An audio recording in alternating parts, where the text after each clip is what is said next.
जंगल में बहुत बड़े बड़े जानवर पक्षियां रहा करते थे। उन्हीं बड़े बड़े जानवरों और पक्षियों के साथ छोटी सी पक्षी गौरैया भी रहती थी। जंगल की आग को जब सुलगता हुआ देखा, अपने बड़े भाइयों की तरफ निहारा तो बड़े भाई लोग एक दूसरे का मुंह ताक रहे थे। उनकी हिम्मत नहीं पड़ रही थी कि जंगल की आग को बुझाया जाए, लेकिन उन छोटी सी चिड़ियों ने अपनी एक पंचायत किया और पंचायत के माध्यम से निर्णय लिया कि हम जंगल की आग को बुझाएंगे।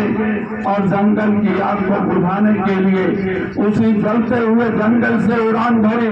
कुछ दूर जाकर के देखा एक छोटा सा तालाब था। उस तालाब पर उतरी और वो सभी चिड़िया अपने चोंच में पानी लेकर के जंगल की आग को बुझाने लगी। और जब जंगल के आग को बुझाने लगी तो जो बड़ी चिड़िया वाली थी, बाज जैसी पक्षी थी, बड़े बड़े जानवर जैसे लोग थे, उन छोटी चिड़ियों की कसरत को देख करके जो जंगल में आग बुता रही थी, उनका मजाक उड़ाना शुरू कर दिए, उनका हंसी उड़ाना शुरू कर दिए, उन्हें अपमानित करना शुरू कर दिए। तो उन छोटी चिड़ियों ने बड़ी चिड़िया को, बाज जैसी चिड़िया को जवाब दिया, ये बाज मेरे बड़े भाई हो, मैं तुम्हारा सम्मान करते हैं और सम्मान करने के साथ साथ एक बात याद कर लेना, जब इस देश में कभी जंगल का इतिहास लिखा जाएगा तो जंगल का इतिहास लिखते समय इतिहास में लोग लिख देंगे कि तुम जंगल में आग लगाने वाले लोग हो और मुझ छोटी सी चिड़िया आग को बुझाने वाले लोगों में मेरा नाम लिखा जाएगा। साथियों, आज वही चीज इस देश में लागू है। थोड़ी दो 5 मिनट पूरी बंद कर दो यार, पूरी वाले नहीं, 5 मिनट नहीं बंद करा सकते। यही है कि हम सभी लोग जो भारतीय संविधान खतरे में है, मैं आप सभी लोगों को धन्यवाद देना चाहूंगा। जिस संविधान को बचाने की मुहिम आप लोगों ने लोकसभा 2024 में शुरू किया और इसी 2024 में भारतीय जनता पार्टी के मंसूबे पर पानी फेरने का काम किया और इनके बड़े इंजन को आपने लीक कर दिया और दिल्ली में अपनी सरकार नहीं बना पाई, लगड़ी सरकार बनी है। मैं आप लोगों से निवेदन करना चाहूंगा कि 2022 के चुनाव में जिस प्रकार से जुर्म और जाति के साथ समाजवादी पार्टी के कार्यकर्ताओं के साथ अन्याय और अत्याचार किया, जुर्मी सरकार ने मुस्तफा सिद्दीकी को जिस प्रकार से बेईमानी करके हरवाने का काम किया है, उसी प्रकार से 2024 के लोकसभा के चुनाव में आप लोगों ने तो पूरा चुनाव जिता दिया था। मैं तो लोकप्रिय सांसद अमरनाथ मौर्य जी को कहता हूं, लेकिन इस जुर्मी सरकार से निपटने के लिए आप लोगों को आगे आना होगा। ये अवसर आ गया है बदला लेने का और इस बदला अगर आप लोग ले लोगे तो 2027 का वो स्वर्णिम दिन आपका होगा। पेपर लीक का मामला क्या है? पेपर लीक का मामला क्या है नौजवानों? मैं तो आज इधर कनिहार के बेल्ट में था, रेलवे लाइन के दक्षिणी छोर पर था। वहां पर जब मैं नौजवानों के बीच में गया, उनका हालचाल लेने के लिए पूछा, चुनाव का वक्त आ गया है तो हमने कहा आपके क्षेत्र में तो बहुत अच्छे लोग सेना में भर्ती हो जाया करते हैं, बड़ी मेहनत किया करते हैं, लेकिन साथियों उन बच्चों ने क्या कहा, हमारे सैनिक साथी यहाँ पर उपस्थित हैं, बड़े जाबाजी के साथ मेहनत कर रहे हैं। उन नौजवानों ने कहा कि अरे अग्निवीर आ गई है, हम दौड़ना बंद कर दिए हैं। इसलिए साथियों मैं कहना चाहता हूँ कि अग्निवीर को खत्म कर देना, आप एक अच्छी दौड़ लगा देना और अच्छी दौड़ लगा दोगे तो केवल अग्निवीर ही समाप्त नहीं होगा, इस देश में वो व्यवस्था समाप्त हो जाएगी जो पेपर लीक हुआ है। पेपर लीक सिपाही की भर्ती में नौजवान आत्महत्या कर ले रहा है। डॉक्टर बनने वाली परीक्षा नीट की परीक्षा में वो डॉक्टर नहीं बन पा रहा है। नीट की परीक्षा जहाँ विश्वविद्यालयों में प्रोफेसर होना चाहिए और प्रोफेसर नहीं बन पा रहा है। आज भारतीय जनता पार्टी के लोग आप लोगों के बीच में आते हैं, मीडिया के माध्यम से कहने का काम करते हैं, अरे मैं संविधान को नहीं खत्म कर रहा हूँ, सावधान हो जाओ। ये समाजवादी और पार्टी के लोग झूठ बोलते हैं। मैं सवाल करता हूँ ऐसी भारतीय जनता पार्टी के लोगों से, आ जाए यहाँ के प्रत्याशी, आ जाए यहाँ पर भारतीय जनता पार्टी के लोगों से, मेरे साथ आप भी सवाल कर लेना। बताओ पूरे देश में जितने विश्वविद्यालय हैं वहाँ पर पीडीए के लोग क्यों नहीं, वहाँ पर पीडीए के लोग प्रोफेसर क्यों नहीं है, वहाँ पर पीडीए के लोग एसोसिएट प्रोफेसर क्यों नहीं है? सवाल कर लेना। प्रधानमंत्री के पीएमओ में वहाँ पर हमारा जनरल सेक्रेटरी क्यों नहीं है, वहाँ पर हमारे सेक्रेटरी लोग क्यों नहीं है?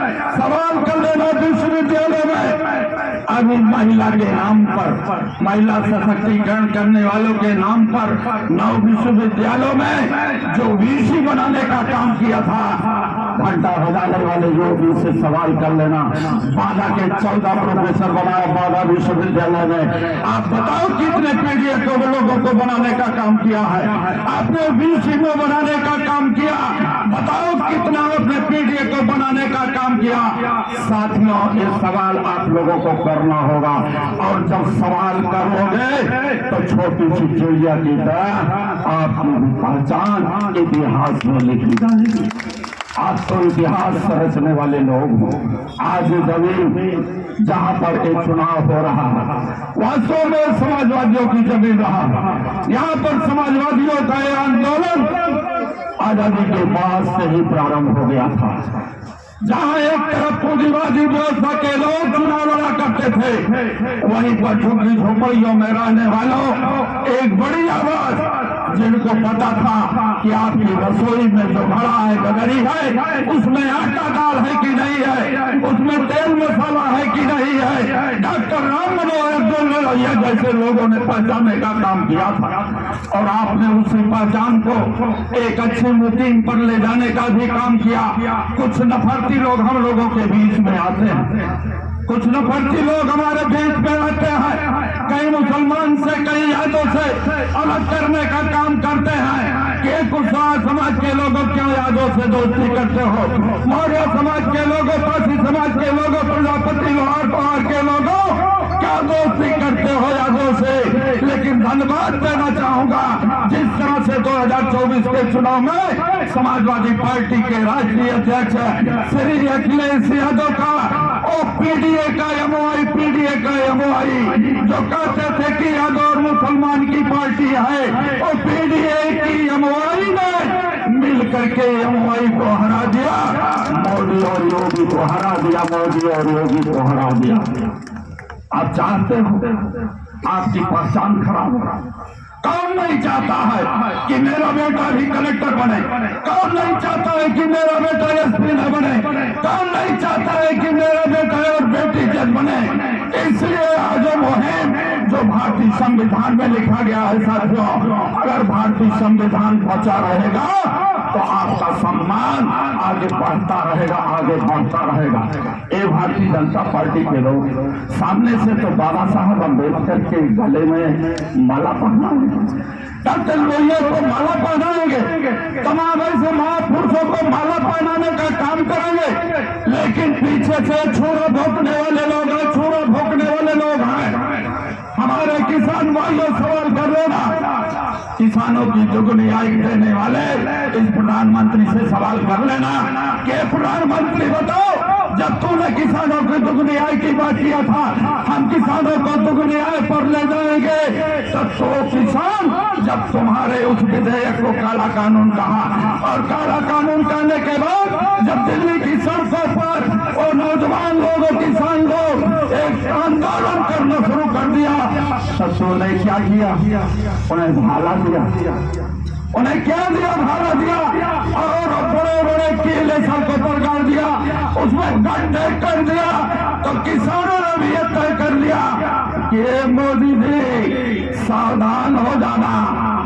तुम्हारा भी वही असर होगा जो संविधान को किया है, संविधान को किया।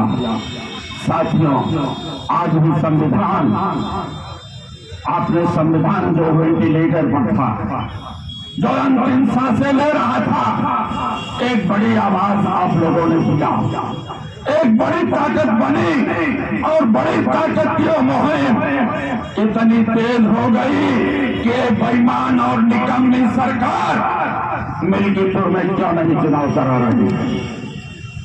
आप बताओ, जो व्यवस्था भोजपुर चुनाव में, जो व्यवस्था मजबा के मिर्जापुर में, जो व्यवस्था कुंदरकी में, जो व्यवस्था मीरापुर में, जो व्यवस्था खैर विधानसभा में, जो व्यवस्था गाजियाबाद में, जो व्यवस्था कानपुर में, चुनाव तो मिल्कीपुर में आना चाहिए। लेकिन ये योगी चुनाव मैदान में आने से ही पहले हार गया। क्या हार गया है? वही अयोध्या आवाज दिया, और अयोध्या के उस गर्भगृह में जहां भगवान राम को बसाए थे। ये कहे कि हमने भगवान राम को बसाया है। भगवान राम को बसाने वाले को तुम वोट दे देना, लेकिन भगवान को, राम को बसाने वाले उसे अयोध्या से ऐलान कर दिया कि आरक्षण को खाने वाले लोग, ओबीसी के लोगों सावधान हो जाना, एससी के लोगों सावधान हो जाना, माइनॉरिटी के लोग सावधान हो जाना। इस मोदी और योगी को कभी वोट न देना। और अखिलेश यादव जी ने जिसको कैंडिडेट बनाया, जिसे कहते हैं अछूत, जिसको कहते हैं दलित है, अखिलेश यादव जी ने आदिवासी को अपने गले लगा करके उसे अयोध्या में कैंडिडेट बना दिया। और अयोध्या के लोगों ने एक बड़ा सौगात दिया, वो मीठा मीठा जो कभी पार्लियामेंट में इन पूंजीवालियों को जहर बना। आप बताओ, किसी की हिम्मत है? एक सांसद बीजेपी का देश के पार्लियामेंट में एक राष्ट्रीय नेता राहुल गांधी की जांच पूछता हो, और उस जांच के बदले में समाजवादी पार्टी के नेता श्री अखिलेश यादव ये पूछते हैं कि तुम्हारी हिम्मत कैसी बड़ी जांच पूछते। जात के नाम पर ऐसे कलंकियों को हमें दूर रखना होगा। और इन्हीं की सांसद वो हिमाचल से आजकल जीत कर आई है, अपने आप को हीरोइन सांसद समझती है, जिसने किसानों को आतंकवादी कहा। किसानों को आतंकवादी कहने वाली सांसद चुनाव पूरे प्रदेश का बता देगा कि योगी और मोदी तुम्हारे बाप की क्या हैसियत है। आज समाजवादी पार्टी के लोग निकल चुके हैं अपने बूथों पर, और बूथों पर वो झंडा गाड़ देंगे जहां पर साइकिल निकलेगी। और हमारे उत्तर प्रदेश का ये नेता उत्तर प्रदेश में मुख्यमंत्री बनने के बाद देश की राजनीति में एक बड़ी भागीदारी पीडीए के रूप में आएगी। इसलिए आप लोगों से निवेदन करता हूं। और साथियों, ये चुनाव का पीरियड ज्यादा भाषण ठीक नहीं है, हमको अपने गांव में अपने बूथों पर चलना है। इसलिए मैं श्री जिलाध्यक्ष अनिल यादव जी से कहना चाहूंगा, आपकी जो कमेटी है, संचालन की कमेटी है, वो संचालन की